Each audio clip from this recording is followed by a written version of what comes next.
Ok, nós estamos na nossa série de mensagens em Abacuque. O profeta pregador.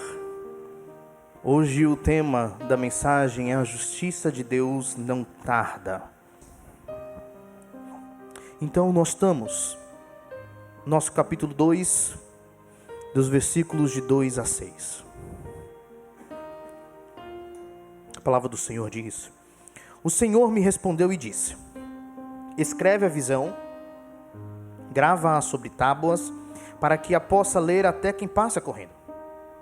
Porque a visão ainda está para cumprir-se no tempo determinado, mas se apressa para o fim e não falhará. Se tardar, espera-o, porque certamente virá, e não tardará. Eis o soberbo, sua alma não é reta nele, mas o justo viverá pela sua fé. Assim como um vinho é enganoso, tampouco permanece o arrogante, cuja gananciosa boca se escancara, como o sepulcro, e é como a morte que não se farta. Ele ajunta para si todas as nações e congrega todos os povos. Não levantarão, pois, todos estes contra ele um provérbio, um dito zombador? Então nós temos aqui a resposta de Deus à queixa de Abacuque. E ele começa falando: escreve a visão, grava-a sobre tábuas, para que a possa ler até quem passa correndo. Apesar de sabermos que o silêncio de Deus é uma resposta, como vimos, ele nunca para no silêncio. O silêncio sempre antecede uma ação. Yahweh, mais uma vez, responde a Abacuque, agora com palavras. Ele ordena que o profeta escreva a visão, gravar sobre tábuas. Essa era uma resposta não apenas para Abacuque, mas para todo o povo de Israel, todo o povo de Judá. Às vezes, meus irmãos, achamos que Deus demora a nos responder. Outras vezes parece que não nos ouve. Mas lembremos daquilo que o próprio Deus falou em 2 Crônicas 7, 14 e 15. Se o meu povo, que se chama pelo meu nome, se humilhar e orar e me buscar e se converter dos seus maus caminhos, então eu ouvirei dos céus, perdoarei os seus pecados e sararei a sua terra. Essa primeira parte, o versículo 14, era o que o povo deveria fazer. Era o que Abacuque estava fazendo. Mas era o que todo o povo deveria fazer. Se humilhar, orar, buscar o Senhor, se arrepender dos seus maus caminhos. Nós vimos, por exemplo, quando tivemos as pregações de Jonas, que o que interrompe o juízo? Graça de Deus sempre, mas normalmente manifestada em arrependimento. Ok, essa é uma parte. Mas olha o versículo 15 de 2 Crônicas 7. Estarão abertos os meus olhos e atentos os meus ouvidos à oração que se fizer neste lugar.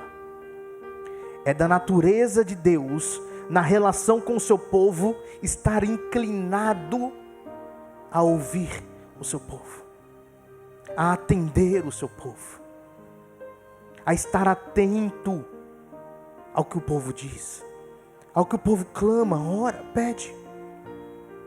Nós devemos nos lembrar disso, que Deus escuta o nosso clamor, Deus ouve as nossas orações, e na sua soberania estabeleceu que a sua vontade muitas vezes seria feita por meio da oração do seu povo, do clamor dos santos. Devemos nos lembrar disso, principalmente quando parecer que Deus não está atento ou não está ouvindo as nossas orações. É muito interessante como a resposta de Deus chega. Ele começa chamando a atenção literalmente. No contexto do Antigo Testamento, para quem conhece a história de Deus com o seu povo e ouve a expressão, escreva a visão em tábuas, imediatamente lembraremos de onde vem essa ideia. Do Monte Sinai, nas tábuas. Escrever em tábuas, então, carrega um peso de importância tremenda. Ou seja, ela é tão importante, essa visão, que ela deve ser preservada. Então escrever em tábuas significa como se a tábua não fosse perecer. Então era o material que eles tinham que mais perdurava. Escrever em tábuas é sinônimo de falar sobre a importância daquilo que será revelado. Não é apenas um oráculo que será revelado só para aquele momento.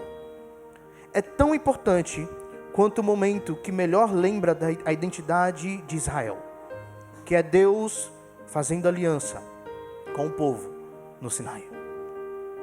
É muito importante. Então, quando Abacuque ouviu, ele certamente pensou: lá vem algo muito importante. O Senhor queria que a resposta fosse vista por todo o povo. Ele diz para que a possa ler até quem passa correndo. Temos aqui meio que o primeiro outdoor, né, de Deus. A ideia é que Abacuque escrevesse de tal forma que qualquer um que passasse, olhasse, conseguisse ler e entender facilmente. Ou seja, aquilo não era para criar dúvida. Era para ser claro, direto sobre o que Deus quer falar. Mas, além de ser muito importante, além de ser para todo o povo, não só para Abacuque, e que deveria ser gravado de uma forma clara, essa visão tem uma característica. Versículo 3. Porque a visão ainda está para cumprir-se no tempo determinado, mas se apressa para o fim e não falhará. Se demorar, espera-o, porque certamente virá, não tardará. Deus está falando para Abacuque: não é para o seu tempo, Abacuque. Abacuque está escrevendo uma espécie de esperança para o povo que viverá a dura realidade da invasão babilônica e do exílio. Deus não está falando que vai livrar o povo do exílio. Deus não está falando que vai livrar o povo das mãos dos babilônios. Mas Deus vai falar algo que serve de esperança em meio a essa tormenta. Haverá um cumprimento dessa visão, isso é certo. Mas eles precisavam esperar. O povo foi chamado a confiar nas promessas de Deus. É como se Deus dissesse assim: essa resposta é para todos de Judá. Essa visão é uma esperança para vocês e todas as gerações até que se cumpra, porque tem um tempo determinado para o seu cumprimento. Não se desesperem, não fiquem incrédulos, não se esqueçam de mim. Pode parecer que demora, mas será na hora certa, a hora que eu quiser. Deus falando: eu, o Senhor, que estou lhes afirmando que minha promessa nunca falhou, nunca falha e nem falhará. Meus irmãos, esse é principalmente um chamado para olharmos para aquele que promete, não para a promessa em si, mas para o Deus que promete. Deus é fiel e digno de confiança. Suas promessas não falham, não tardam. Pode demorar na visão humana, mas Deus tem a hora certa para todas as coisas. E a promessa não falha, não tarda, porque Ele não falha. Porque Ele é Senhor do tempo. Então tudo que Ele faz é no tempo eterno. Aquele que é eterno está além do tempo. Ele não erra a hora. Deus proferirá juízo contra a Babilônia. Nós vamos ver isso. Então toda a maldade plantada pelos babilônios terá sua colheita em formato de juízo para eles, em formato de destruição. Mas nós ficaremos hoje apenas com a primeira parte da visão, uma introdução a esse juízo, aos ais da profecia que nós veremos na próxima mensagem. Então até o versículo 6, onde a gente leu mesmo. E então começa agora o conteúdo da revelação. Aquilo que Abacuque deveria escrever em tábuas. E ele começa falando: eis o soberbo, sua alma não é reta nele, mas o justo viverá pela sua fé. Ou, em outra versão, eis que o orgulhoso não é reto, sua alma está nele, mas o justo, por sua fidelidade, viverá. Esse versículo foi citado 3 vezes no Novo Testamento. Romanos 1, 17, pode abrir, vamos abrir a Bíblia. Todos conhecem esse versículo, acho que é a citação mais famosa dele. Ele vem falando, então, a partir do 16, pois não me vergonho do Evangelho, porque é o poder de Deus para a salvação de todo aquele que crê, primeiro do judeu e também do grego, visto que a justiça de Deus se revela no Evangelho, de fé em fé, ou seja, somente pela fé, é uma forma literária de falar que é só pela fé somente, como está escrito, o justo viverá por fé, ok? Gálatas também 3:11, ele diz, e é evidente que pela lei ninguém é justificado diante de Deus, porque o justo viverá pela fé. E temos também Hebreus 10, versículo 38, a partir do 37. Porque ainda dentro de pouco tempo, aquele que vem virá e não tardará. Todavia o meu justo viverá pela fé. E se retroceder, nele não se compraz a minha alma. Ok? Nós temos essas 3 citações. Vocês devem conhecer bem essas citações. O justo viverá pela fé. Percebe que é só a segunda parte que ele cita? Mas antes, ele vai falar sobre o soberbo. Ok? Então Deus demonstra aqui 2 tipos de pessoas. O ímpio e o justo. Esse ímpio é descrito como soberbo, orgulhoso. Ou seja, ele está falando que ele não é reto. E esse não reto denota que caminhos tortuosos, literalmente. E ele dá um motivo para isso. Sua alma está nele mesmo. A ideia é literalmente de uma pessoa que vive por si, para si. Então aquilo que o move é sua autoconfiança. Então fique com isso em mente. Esse ímpio, orgulhoso, soberbo, ele não é reto, sua alma está nele mesmo. Isso quer dizer que a sua vontade está para si, ele caminha por si, para si, demonstrando sua autoconfiança. Confiança em si mesmo. Tudo voltado para si. Em contraste ao justo. E ele é descrito como um ser que prossegue. Esse justo, ele continuará vivendo pela fé. Literalmente, fidelidade. A ideia não é apenas de um sentimento em relação a Deus. Porque às vezes, as pessoas entendem fé como um sentimento. Aquele homem tem muita fé. Ou seja, quando ele está... Ele parece que ele transparece por meio de algo espiritual. Ou algo do tipo assim. Mas não é essa a ideia aqui. Ou também não é apenas sobre crer em uma confissão doutrinária. O foco não está nisso. Quando ele diz, a palavra aí é literalmente usada para algo que é ativo, dinâmico, que move o ser, que move o justo. A palavra aí é emuná, é o que move o viver do justo. Precisamos entender a palavra sobre o justo em contraste com a palavra sobre o soberbo. Então há uma realidade sobre o justo que entra como contraste da realidade do soberbo. Então, para a gente entender essa realidade do justo, nós precisamos também da realidade do soberbo. Enquanto a soberba, o orgulho e a descrição que Deus diz, sua vontade está nele mesmo, aponta para uma confiança em si, a palavra de contraste é sobre alguém que avança pela confiança em Deus. Esse é o justo.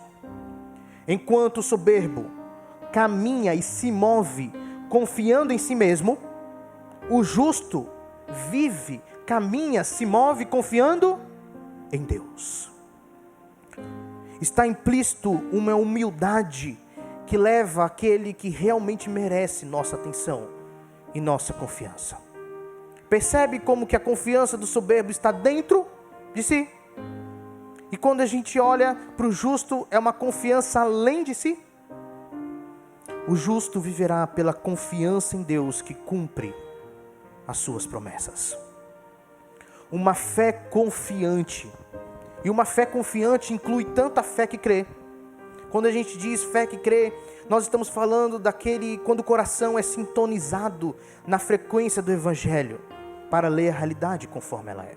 Ou seja, quando a gente diz sobre uma fé que crê, nós estamos falando daquele momento de um coração que ele foi transformado literalmente pelo Evangelho, a ponto de conseguir enxergar a realidade como ela é. Uma realidade à luz, com os olhos de Deus. Lembram de Romanos 1? Que quem não reconhece a Deus, não é transformado pelo Evangelho, ele tem um coração obscurecido. Os pensamentos, os raciocínios são nulos. Uma disposição mental reprovável. Então, quando nós falamos sobre uma fé confiante, a gente também está falando, já inclui aí, uma fé que crê, que é um coração transformado para ler a realidade da maneira correta, como ela é. Mas não só a fé que crê, a fé confiante inclui também a fé que obedece. E aqui já é o compromisso do coração em agir de acordo com a leitura da realidade transformada pelo Evangelho.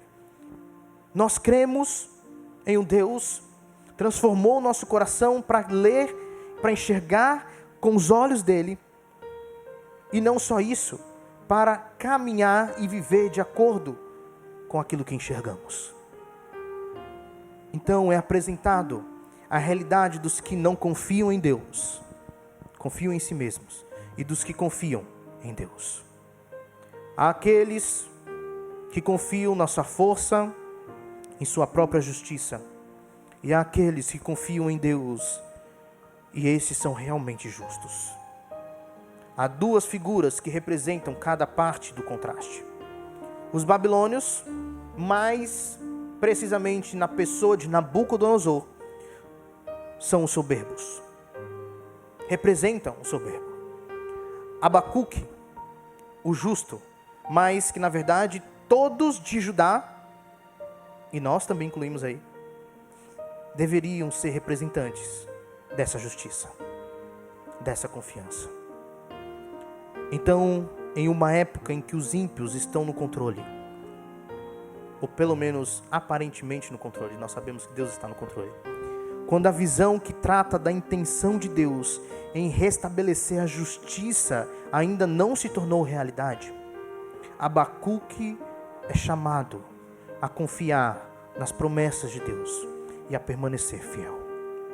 Abacuque é orientado, e consequentemente o povo, a manter o compromisso de fidelidade com Deus, com esse Deus justo, com a justiça desse Deus, e a persistir nos seus princípios, mesmo quando tal justiça parece estar ausente em volta dele. Esse é um chamado para nos lembrarmos que nossa vida é movida pelo nosso relacionamento com Deus. A forma como confiamos dita a forma como lidamos com a realidade. A forma como confiamos estabelece a forma como lidaremos com a realidade à nossa volta. Então Deus volta a falar do ímpio. E ele diz no versículo 5: assim como o vinho é enganoso, tampouco permanece o arrogante. Ele é voraz como a sepultura e como a morte. Nunca se satisfaz. Apanha para si todas as nações e ajunta para si todos os povos. Vinho é agradável ao paladar. Vinho parece dar alegria. Mas de repente vem a embriaguez e o resultado, depois que passa o efeito do vinho. Isso é um alerta. Cuidado. A alegria do vinho parece que vai perdurar, mas ela sempre acaba. E isso porque ele queria falar sobre o arrogante. O arrogante, orgulhoso, soberbo, é igual ao vinho. ou pelo menos é igual à aparência do vinho na vida. Esse soberbo, o orgulhoso, o arrogante, não permanecerá. Assim como a morte não se cansa, e o sepulcro tem sempre espaço para mais um, Deus diz que o arrogante, ele não se cansa de matar. Ele está falando literalmente aqui de Nabucodonosor e o povo da Babilônia. Mas também servindo de tipo para qualquer nação que for assim. Qualquer pessoa que for dessa forma. Então ele diz, seu desejo por controle e poder nunca se satisfaz. Não importa quantos povos destruirão e tomarão por escravos. Esse desejo por controle e poder nunca vai se satisfazer. Essa é a vida dos babilônios e a demonstração de que confiavam em suas próprias forças e justiça para seguirem o que queriam. Na primeira resposta de Deus, Ele fala sobre isso. Ele fala sobre como eles confiam em si mesmos, como eles têm uma justiça própria, como eles caminham nisso, achando que o que eles estão fazendo é para ser feito, não tem nada de errado, porque a justiça é deles mesmos. Então, é isso que ele está falando. Deus está falando para eles que eles não permanecerão. A hora deles está contada. Pois como o Senhor disse, tampouco permanece o arrogante. E o último versículo, versículo 6. Não levantarão, pois, todos estes contra ele um provérbio, um dito zombador? Um dia estes quem? Quando ele diz, todos estes contra ele levantarão um provérbio. Estes, aquelas nações que foram derrotadas, incluindo Judá. Zombarão dele. Dele quem? O soberbo, orgulhoso, Nabucodonosor, representando toda a nação babilônica. Zombarão dele, proferindo o conteúdo restante desse capítulo 2. O conteúdo que a gente vai ver na próxima mensagem. São 5 ais contra os babilônios. Ais aqui são, a gente vai ver isso, mas é uma espécie de profecia de juízo, ok? De juízo. Então, são 5 ais contra os babilônios que fazem parte dessa visão dada ao profeta Abacuque, que deveria ser escrita em tábuas. Judá e tantas outras nações conquistadas ainda verão a queda de Nabucodonosor e do império da Babilônia. A justiça será feita para com estes.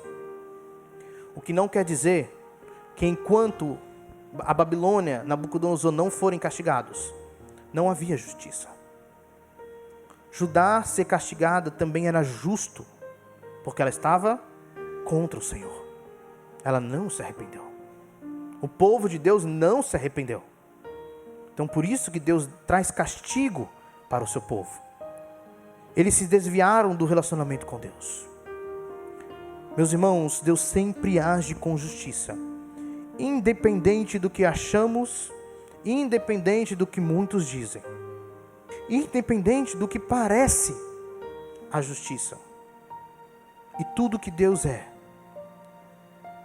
está sempre presente naquilo que Ele faz.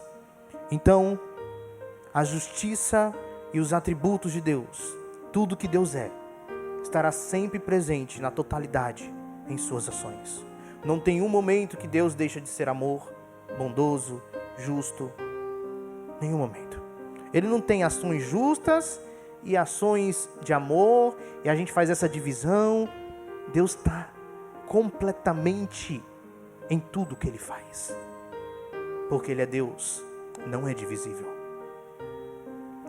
Queria concluir, primeiro dizendo, Deus pune os ímpios. Nós vamos ver essa parte, principalmente na próxima mensagem, o conteúdo da punição. Mas já temos a profecia de que o orgulhoso, o arrogante, não permanecerá. Deus não deixará impune a maldade, ainda que Ele use as ações más dos ímpios, como meio pelo qual Ele executa seus planos.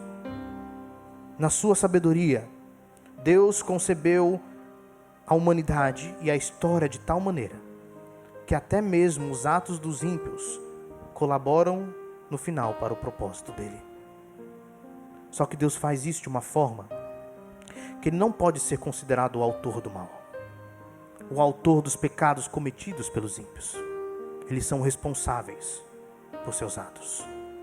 Tanto é que nas Escrituras vemos a punição constante aos ímpios, mesmo que esses sejam usados para o propósito de Deus, como esse caso de Abacuque, como nesse contexto.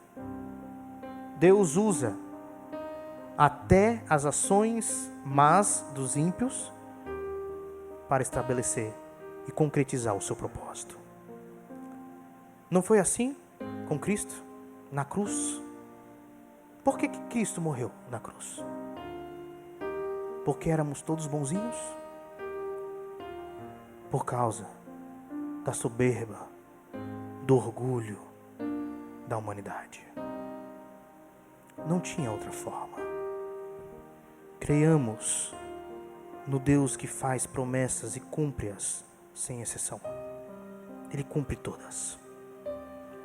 Há um alerta para o povo de Deus, implícito na resposta de Deus a Abacuque. Não se tornem como os ímpios. Não se tornem como os babilônios, que confiam em si mesmos. Vocês são chamados para a justiça. Isso diz muito sobre a identidade do povo de Deus. Este é um povo que confia não em si mesmo, mas naquele que é sempre bom, poderoso, imutável. Que a confiança está para fora de nós. Porque sabemos a nossa limitação, sabemos do nosso coração. Uma marca da identidade do povo de Deus é a confiança nele. A palavra de Deus a Abacuque, ao povo e a nós, demonstra que o relacionamento com Deus é cumprido por fidelidade. O foco não está apenas em cumprir certas leis morais, como vimos, ou realizar uma tarefa de modo correto. O foco não está, podemos dizer que não está falando de um mero cumprimento de rituais a Deus. Não é apenas sobre ir à igreja ou participar de ministérios. Não é apenas sobre isso. Antes, fidelidade ou fé, aqui significa confiança, dependência, apego a Deus. Significa viver e se mover por Ele. Significa ter seu ser somente nele. Significa confiar nele para cada sopro de vida, em cada direção tomada, para as decisões, para os objetivos e também para os resultados. Não é confiar em Deus só para fazer algum plano, mas quando Deus frustra o seu plano, é também para confiarmos nele. Fidelidade é colocar toda a vida nas mãos de Deus e confiar que Ele está conduzindo até o fim, apesar de todas as circunstâncias exteriores e interiores, apesar de todo o pecado e culpa pessoais, apesar de todas as distorções psicológicas e sociais. Fidelidade é viver pelo poder de Deus, em vez de viver pelo seu próprio poder. E é ali, nessa fidelidade, nessa confiança, que a vida é vivida de verdade. Porque extrai sua vitalidade do Deus vivo, que é a fonte de vida. É confiando em Deus que Deus nos dá a sua vida para afirmar, sem falhar, que o justo viverá pela confiança, pela fé, pela fidelidade. E eu digo que ainda mais nós temos motivos para crer em Deus. Mais do que o povo nessa época. Porque vivemos após a encarnação desse Deus na pessoa de Jesus Cristo.